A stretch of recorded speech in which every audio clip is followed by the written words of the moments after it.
invalids, whose body work includes, but absolutely not limited to, and make some noise if I mention something you like. Stardust! Woo! Batman Begins!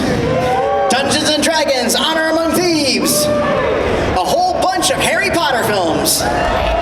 Victor Frankenstein! Yeah, Doctor Who? Guardians of the Galaxy? Rogue One, A Star Wars Tale? Ocala Comic Con 2024, please welcome Spencer Wadding!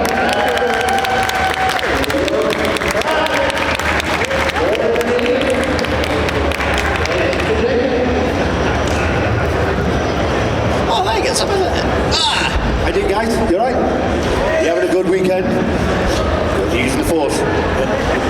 Are you having a good weekend? I'm having an awesome life. Every day I get out of bed, I've got another day of this amazing life, and I'm enjoying myself. And I get to go all over the planet and meet you guys, which is awesome. Good.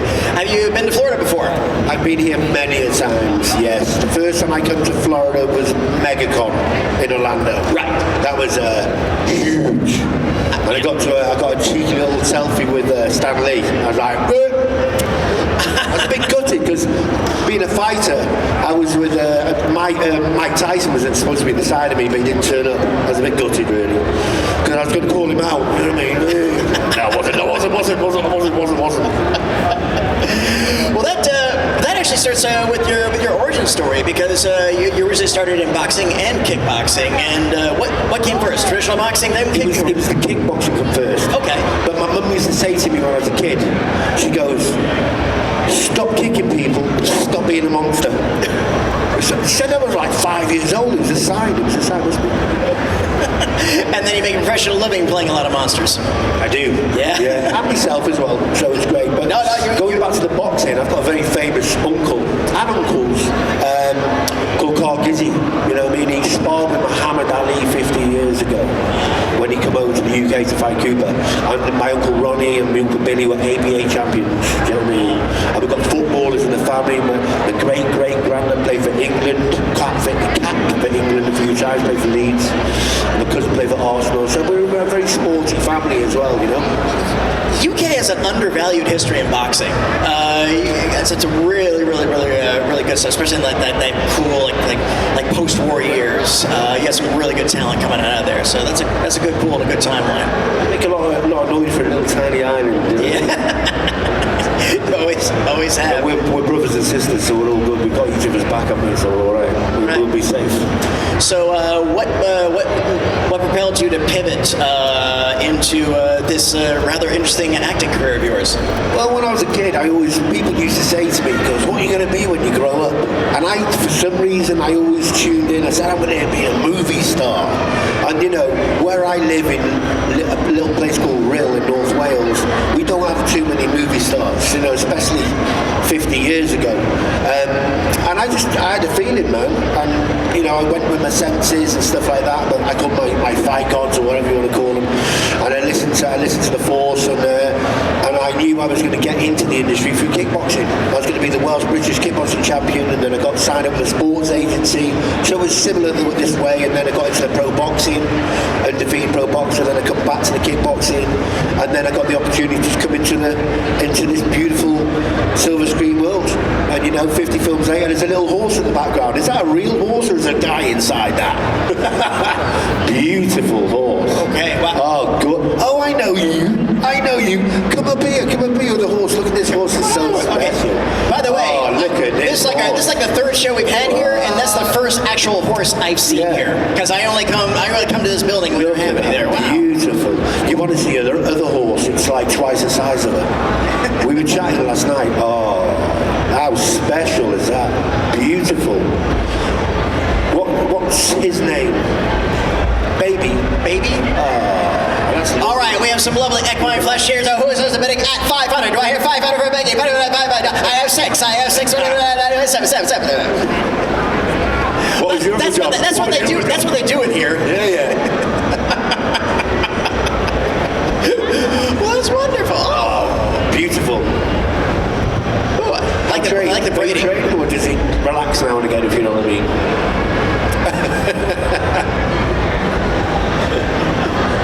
Oh, that is sweetie. Yeah.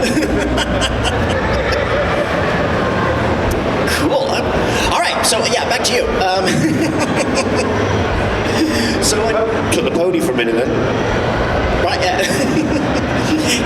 You ever done a horse character? Well, I grew up on a little horse farm. We were chatting last night. So I preferred chasing girls around and riding motorbikes when I was a kid. Right. You know what I mean? But my mum used to always make me lunge the horses and clean out the stables. You know, we went from straw. Straw was always smelly. Then we went to shavings, so it was better. You know, but I've been dragged down the street. I've got scars on the horse. Beautiful creatures, but you know, yeah, it's one of them. Never get complacent. Hey, all you Mandalorians, if you want to come in, it's okay. This is the way. Yeah, this is the way. It's okay. We're going to talk about Star Wars in a minute, so you might be interested in this. Okay, all right. Welcome along. But before we get to Star Wars, actually, what was the first gig that you booked? Was it Face or was it Creature? Well, it was Creature, and it was the werewolf in the Prince of Azkaban in Harry Potter. Yeah, so I'm open with my dyslexia. I'm very dyslexic. I couldn't read or write at the age of 32. It was a very, very late starter.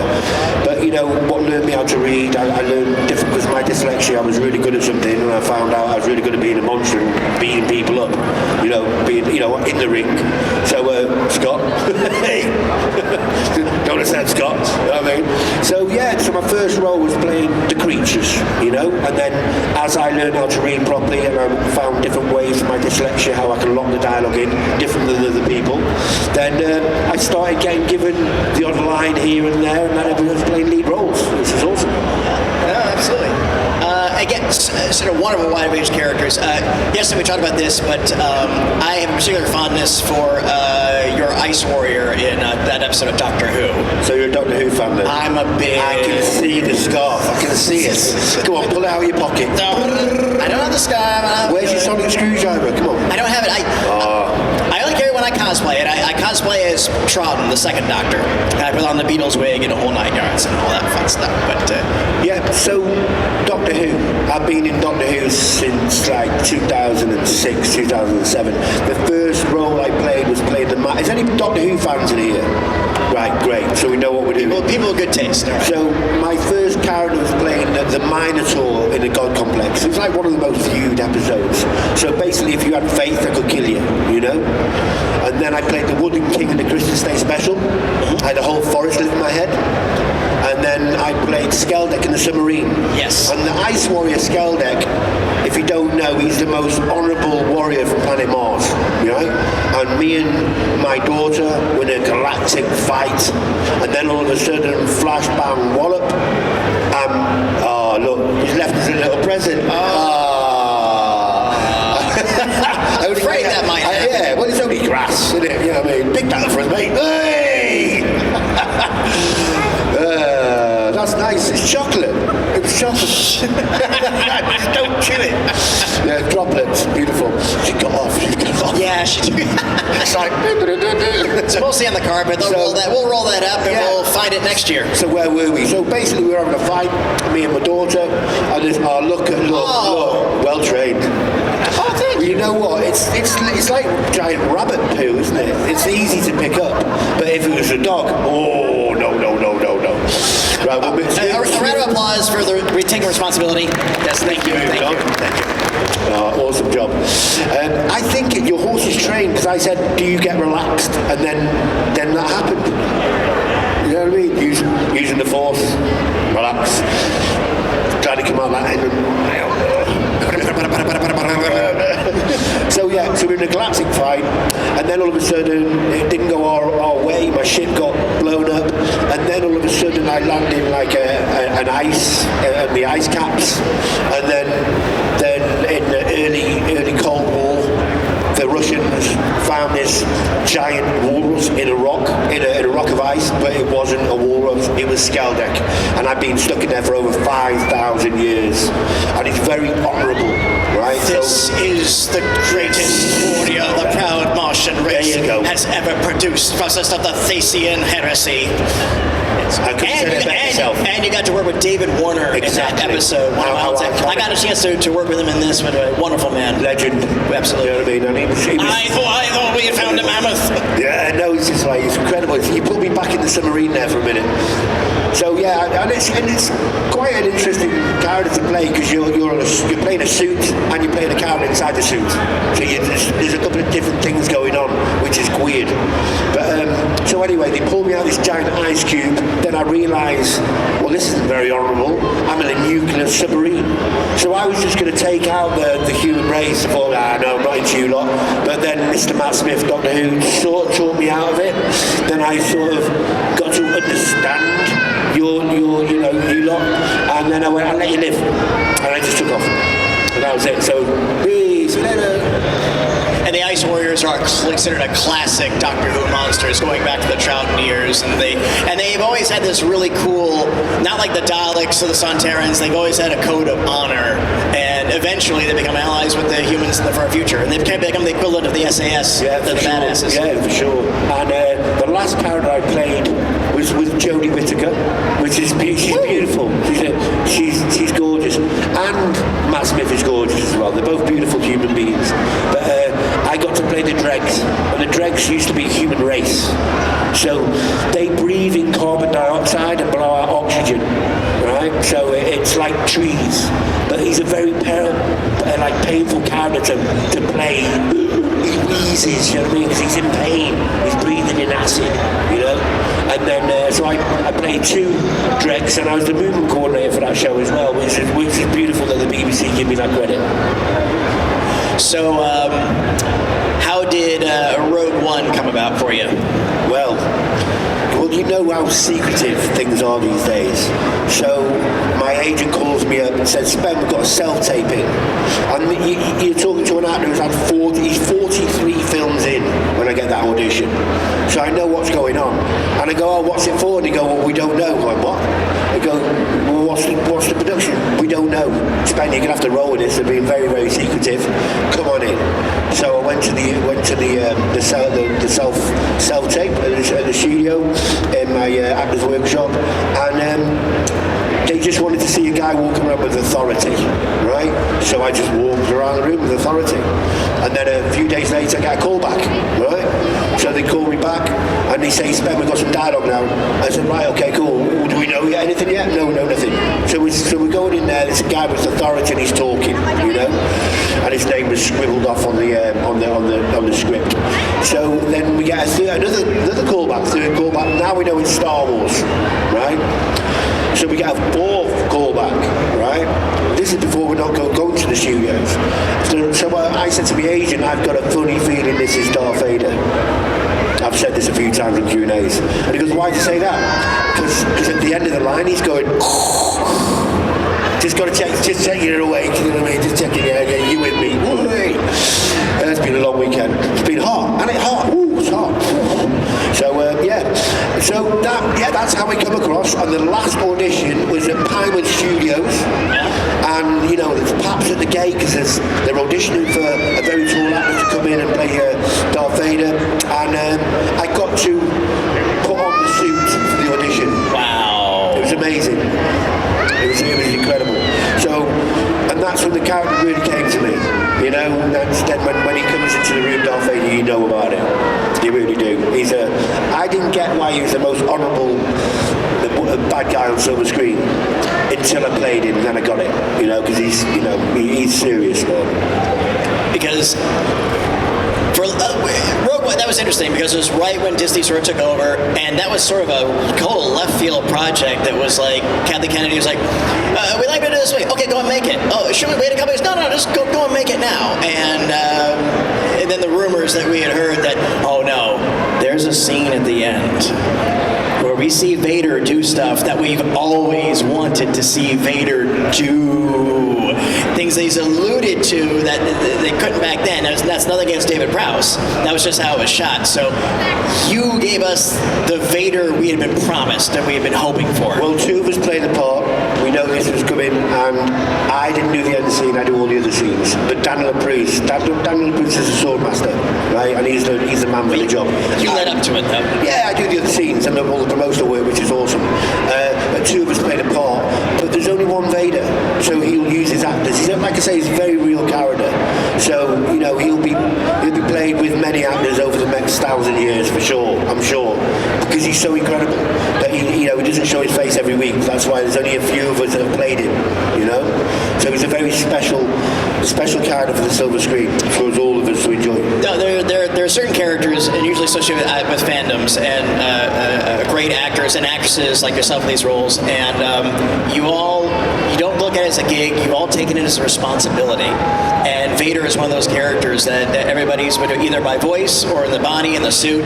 You guys look at it as a responsibility. So thank you so much for understanding that. That's very awesome. I'm just glad the Emperor called me up. Yeah, exactly. It takes a certain sort of actor to carry that sort of presence, man. Yeah. So I feel honoured. You know what I mean? Absolutely. So what's been the most fun one to do? You know what, I've done over 50 films now, and I do show off a little bit. My characters show off, should I say. Yes. There's been lots of fun ones to do.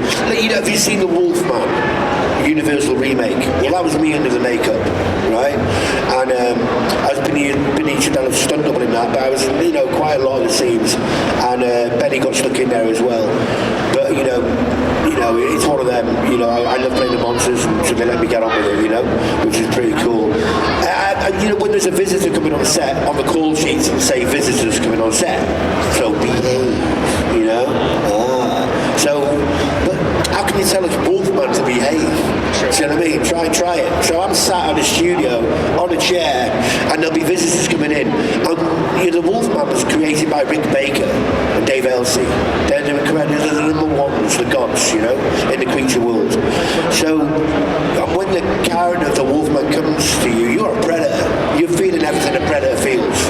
So I'm sat in the corner there, and I'm just waiting for my next order, basically. Who do I kill next? You know what I mean? And I'm watching, and then these people walk on set, and they're like this, like that. And then they settle, and I'm just staring at them. I'm like, food. You know what I mean? I'm like, I can't wait. I'm going to eat you in a minute. As they're getting closer and closer and closer, I'm like, I don't go for them. You know what I mean? They're like, run off set. It is what it is. You got to play. And there's been times like on the Game of Thrones. Have you seen the Game of Thrones? It's a small show. Right. Yeah. Yeah. Well, I played the first White Walker. White Walker 2. So Ian White's White Walker 1 and White Walker 2. They were the cast names. Right. On the very, very first episode. I'll be filming that in Belfast, Tullamore in Ireland, which is amazing. So basically, there's like a long track from that wall over there to that wall over there. Obviously, it's in a forest, so there's no walls, right? But that sort of distance, and there's a camera tracking. So I'm like this, right? I'm like this. So you know, I can show off a little bit, right? So I'm coming down out there, and the camera's catching me up. So and there's a ditch, about 8 foot across. It's quite big. So I go out, I jump, and I've got my sword different than everybody else. Making it cooler. So I jumped up and I throw a shape like that for the camera, get up there, and I jump over the pond, over the river or the stream, whatever it is, and I land on a twig, right? I'm wearing like hard socks, so you can feel everything. So I was like, oh, and I fall back into this ditch that's full of water, and I come up with a frog on my head. So, you know, that'll teach you from showing off. So, yeah, little things like that. I'm always having a little mess about, do you know what I mean? But I've played some really cool characters, man. I feel blessed, man. I know all of us would love to play them sort of characters, so I keep on rocking it, you know what I mean? And you've worked with a fantastic cast. You worked with some great directors. Speaking of Wolfman, Joe Johnston, one of my all-time favorites, who I think he's Christopher Nolan. Yeah, Christopher Nolan. Yeah, you know, it's just like doing some fantastic work. James Gunn. Yeah. Speaking of, what was your experience like at Guardians? It's fun. Have you seen Guardians of the Galaxy 1? I think they have. Yeah. You know, do you know my character? Not everybody. So you know when they all go into the prison, and then they're going past that prison cell, and Star-Lord goes past the cell, and he sees the mean guard putting a headphone on, and he goes in, hey, that's mine, blue suede shoes or whatever, blah blah blah. So I'm like, what's this? So I grab hold of him and electrocute him. That was me. I was the mean god. You know what I mean? So with a shaved head and blue appliance. But then later on, they brought me into. I was in the trailer all day. Sometimes it happens if they're behind time and stuff like that. You're on a film. If you're sitting in the trailer all day, it's all good. You're still working. So they sent over the first AD to come and get me, and he goes, sorry, Stan, we've got half an hour to get this last shot. Do you think you can do it? I said, what is it? I said, well, basically, you're putting the headphones on and you're listening to music for the first time. We want you to dance through the prison and then be mean to one of them prisoners. I said, I can do that. No problem. How long we got? No problem. So I started dancing through the prison, went from that, and the set is like half the size of this building. It's huge. The prison, huge. And then I stopped and be really mean to the prisoner. And I was like, being really mean, and I danced off. Deadly silent. You know that silence? Then all of a sudden everybody started laughing. I went, that's so good. Because when I dance for real, people laugh. I know like a car crash. But anyway, so Mr. Gunn said, that's great, Sven, but it was too good. Do you think you can dance like an alien? So you know what, I just took all the beats out of it and danced like an alien. And they used that for the deleted scenes on the Blu-ray. It was really cool. If you haven't seen it, I recommend you see it, because you see the mean god dancing through the prison for the first time. You know what I mean? It was one of them. It's great. Awesome. What's been the most complex build out that you've ever had? Like, how's the longest time it's taken you to get into a character? I can get into the character like that now. I've been at it for a long time, so all I need to see is the picture of the character, and I'll bring it. You know. But for the longest makeup, I remember the test makeup on the Wolfman was 11 hours. Yeah, but it was Rick Baker in front of you. Yeah, right. Do you know what I mean? It could be 11 years, I'd be still like that. Well, 11 hours to get in, how long to get out?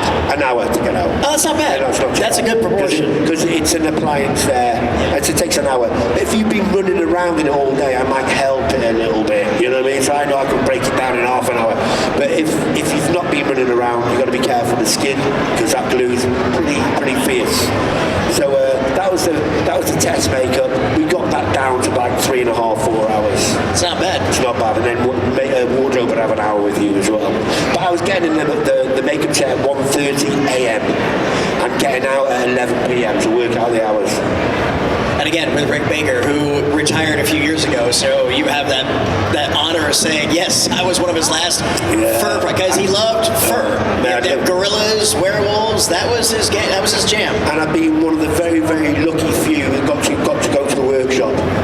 And his workshop was incredible. It's like a big building like this, but inside the building was a castle. And then going up the steps, there's like the monkeys from Wizard of Oz. And then you open the door, and there's Mighty Joe Young, full size. Do you know what I mean? Did you ever go? So I never went, but I've seen the images, and it was like. So if I had gone, I'd never want to leave. Yeah, no. And he's got a little horror, ghost train sort of thing going on there with me walking, and it was just incredible, man. I felt really special to go in there.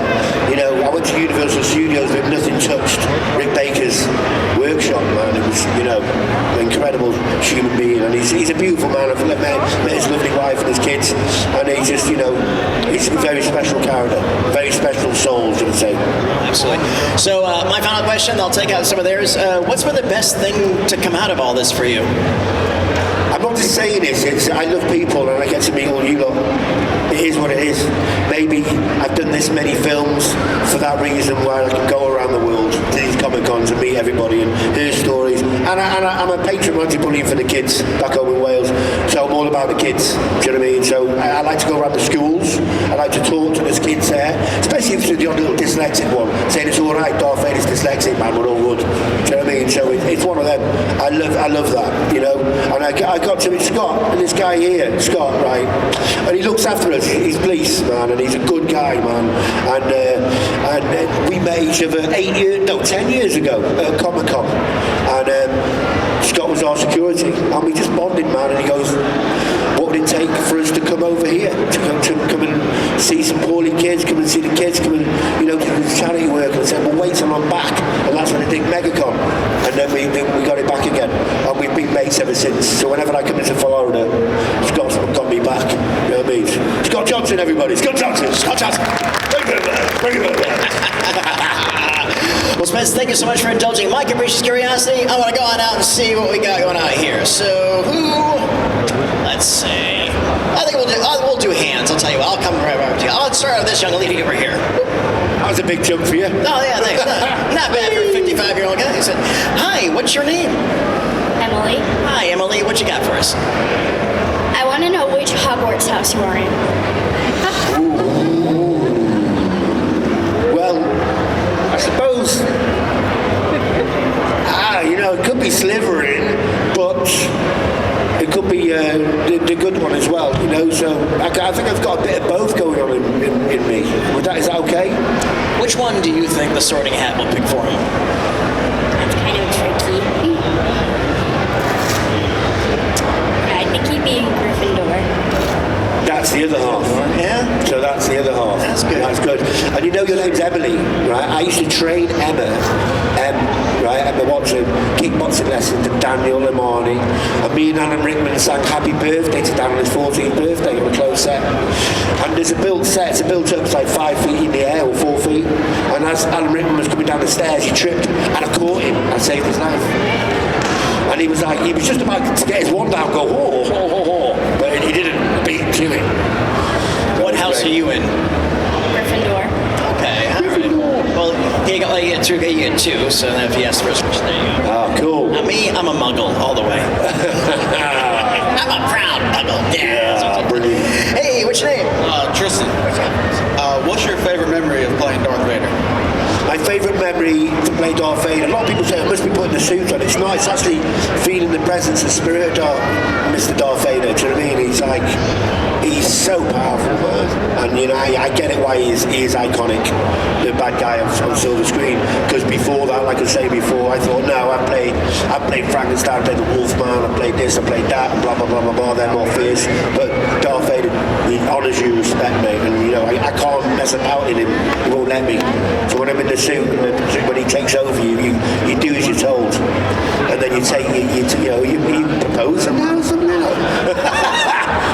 I'm joking, man.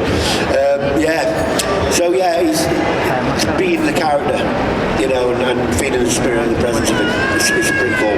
Cool. There you go. Good one. All right. I'll go right on this side, and I'll go back to this side. I do, and then sorry about that. Hey, what's your name? Walt. Walt. So, Nice to meet you, Walt. Nice to meet you as well. We've heard a lot about how characters or actors get into their characters whenever they're more person-like, but what do you do to get into the mind of the creatures that you play? It's a bit weird. It's like I say, the spirit and presence comes to me. Yeah, you accept it, you open up to it. Like actors, it's not them; they're playing somebody else or something else. So it just comes to me, and the movement comes to me. I'm my own movement coordinator as well, And it just happens, man. It just comes in, and then things change, And then when they put all the makeup on you and the creature, then it just looks even more real, It's pretty cool. I remember because there's some characters I've just had markers on me. So the people behind the computers know what you're doing. But if people are on set, they might go, what's he doing? You know what I mean? But I know what I'm doing, and the computer knows what I'm doing. Do you know what I mean? So, like on Green Lantern, do you know who I played in Green Lantern? I played Kilowog. That's my character in Green Lantern. But I was on stilts, so it took me to 9 feet high, and I had markers. I mean, welcome to rinsing and wall. You know what I mean? And that guy, I made loads of dialogue and blah, blah, blah, blah, blah. But he was very, very greedy with the energy, because he weighed half a ton. Kilowog's a big boy, So every time he cut, I'd be like, oh, you're greedy. And I'd be gone for a minute, you know what I mean? And then I'd come back again, because you just take everything, you take all your energy to come back. Yeah, it's pretty cool. And New Orleans as well. Woohoo! Yeah! Good party town. But leave it there. What's up? Hey, what's your name? Manuel. When you were playing as Vader, since they weren't using your voice, would you be saying the lines when you were doing the acting, or yeah, they gave us additional dialogue, and I forgot because you asked that question, right? And I forgot to look at my phone and do it again. But they give us additional dialogue, so it's more of a space of you're doing dialogue for a minute, and we just thought that was the dialogue, but it's not. It's you know, it's very secretive, and you know, they've got to be so careful. You know, although I'm a professional actor, if anything leaked off set, if somebody listening at the door or anything like that, then it can spoil things for us lot. You know, so you've got to honour and respect that. So they gave us, but what was amazing, when I get to the character, the voice comes through to me as well. So Mr. James Earl Jones, God rest his soul, travelling the galaxies now, man. He's the voice, but a Vader voice came through to me as well. I'm like, oh, right, okay. So I've got the whole of him. The Mr. James' voice was added later, but I had the character's voice as well. Obviously very similar. But the way it comes through was like, wow, special. Do you know what I mean?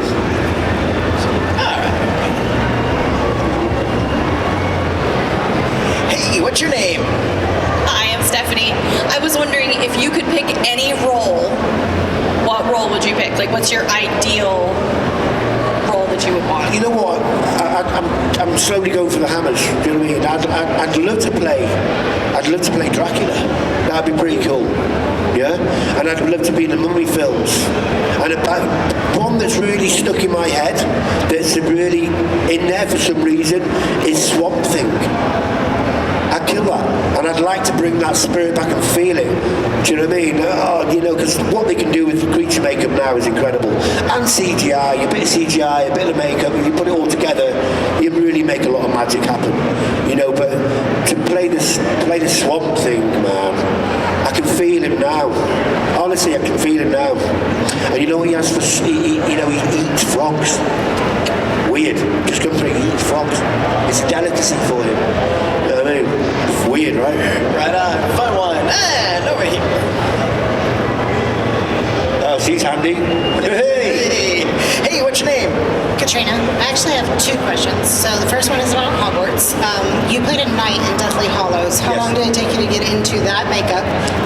Well, that wasn't a makeup. Again, it was like Or suit? dots. It was dots. It was CGI. Okay. So they took us there like that. It'd be great to. There was like four of us, and you know, they're kneeling down and stuff like that. Blah blah blah blah blah. So yeah, there's like that. And you know the werewolf, and when the werewolf and Harry Potter's uncle, the dog, when they fight together, we're both in blue suits.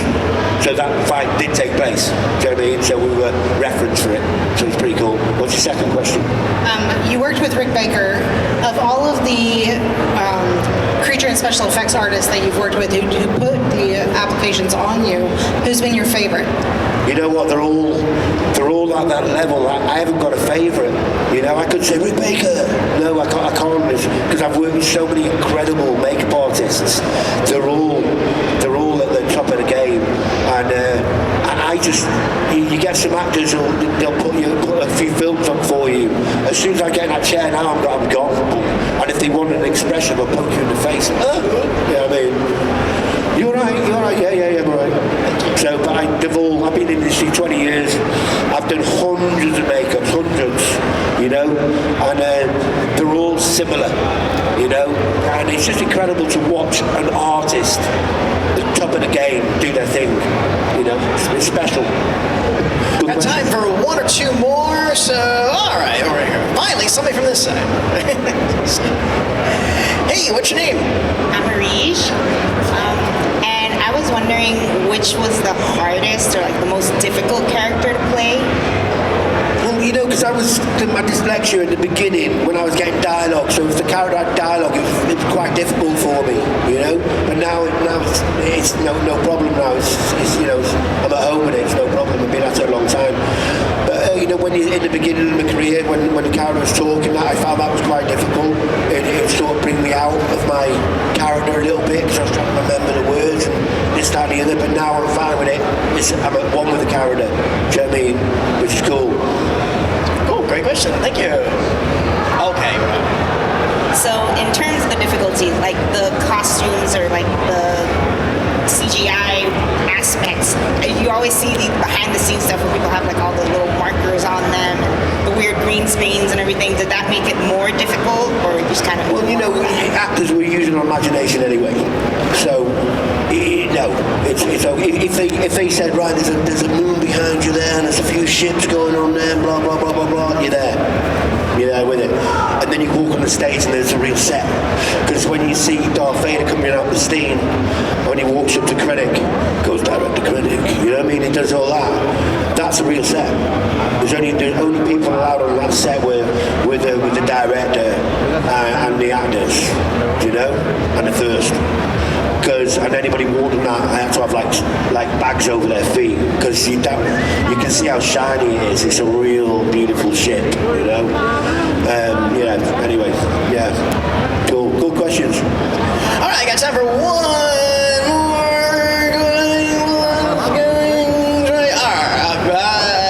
Okay, we'll do these last two. All right. We'll get his second one. We'll get yours. Okay, what you got? What was your favorite character to play in Doctor Who, and why? Good question. I'm not getting out of this, but I got love for every one of them. But you know the first one playing the Minotaur, because he's living on instinct. He's thousands of years old, the Minotaur. He didn't want to live, but he was going off instinct, killing everybody with, you know, if you had faith. And I remember, have you seen that episode, The God Complex? So the ship was a hotel, right? And everybody opened the door and faced their worst fears or blah, blah, blah, blah, blah. And then Doctor Who got on to me, and then he sussed me out. So my ship, the hotel, just broke down into an empty ship floor, and there was a spotlight of me dying in Doctor Who's arms. And I'm looking through the mask, and I'm like, and he starts crying. I'm thinking, what are you crying for? You're the one who killed me. But anyway, that's a special one, you know what I mean? Because he's an old Minotaur. And then I played a Minotaur in Wrath of the Titans. Have you seen that? Wrath of the Titans 2. So I was a gatekeeper of the labyrinth, you know. That was cool. So to play a mythological Minotaur and then an alien Minotaur was pretty cool. And then the Wooden King was very still. Try and play a tree. It's probably one of the hardest things you can do, staying still. Because when you're staying still, it's incredible hot heat in the suit, and you just start shutting down, and you're like, oh, did I move? And it was like a 5-minute dialogue scene with Doctor Who and the other actors, and it was like, that was probably one of the hardest. I've never really said to anybody just told that, but it's probably one of the hardest, staying still, you know. I had to stay still for hours, man, and just like that, you know. And then you started,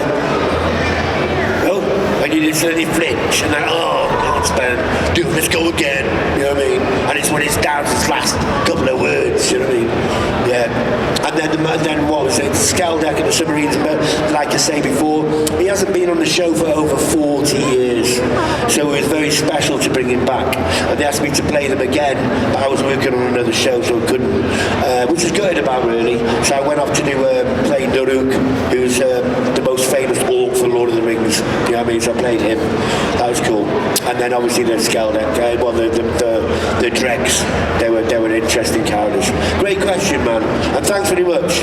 Listen, you guys rock. Actually, we got one more. Right, we got one more. We got one more. This young lady right here. Then we'll get it. Okay, what's your name? What you got? My name is Blake.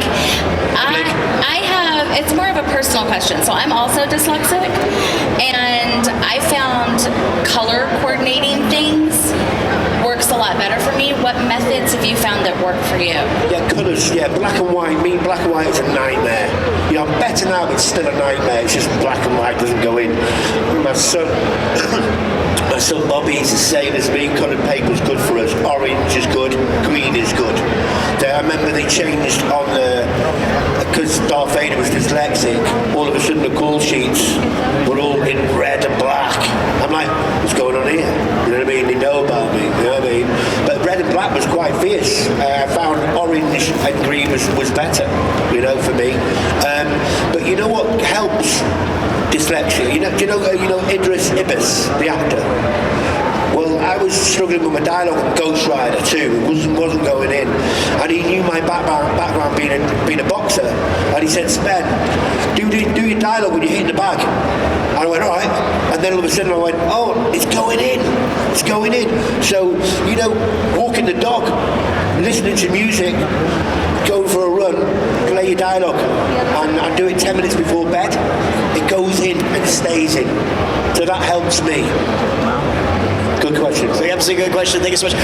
What's coming up on the docket? Any of the projects you're allowed to share with us? Yeah, well, you got what I can talk about. I don't know if you remember a show called Toxic Avengers. Yeah. Oh, I'm doing some stuff in that. So the fans have got to shout because everybody's sitting back waiting for it. You've got to get together and start shouting out that film to come out. Obviously, the kids can't watch it, so no.